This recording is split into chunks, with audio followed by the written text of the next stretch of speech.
ഉയർച്ചയുടെ പടവുകൾ കാണട്ടെ എന്ന് ആശംസിക്കുകയും ചെയ്യുന്നു.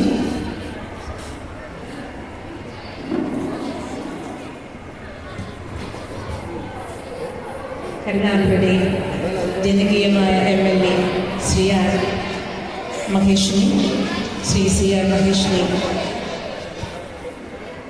ആദരപൂർവ്വം. അടുത്തത് ഒരു പ്രത്യേക അവാർഡ് ദാനമാണ്. ഏറെ മനോഹരമായ, ഏറെ ഗുരുതുല്യനായ അനുസാറിന്റെ ഏറ്റവും പ്രിയപ്പെട്ട മുൻ ബോർഡംഗം K. പുഷ്പാങ്കദൻ അവർകളാണ്. ഇപ്പോഴും ബോർഡംഗമായിട്ട് അദ്ദേഹം പ്രവർത്തിക്കുകയാണ്. ആരോഗ്യപരമായ കാരണങ്ങളാൽ അദ്ദേഹത്തിന് സജീവ സാന്നിധ്യമാകാൻ പറ്റുന്നതിൽ അദ്ദേഹത്തിന്റെ സ്നേഹവും ആദരവുമാണ്. അദ്ദേഹത്തിന് ഏറെ ആദരപൂർവ്വം അവാർഡ് നൽകുന്നതിനായി കരുനാഗപ്പള്ളി ജനകീയ MLA ശ്രീ CR മഹേഷ് സാറിനെ ക്ഷണിക്കുന്നു.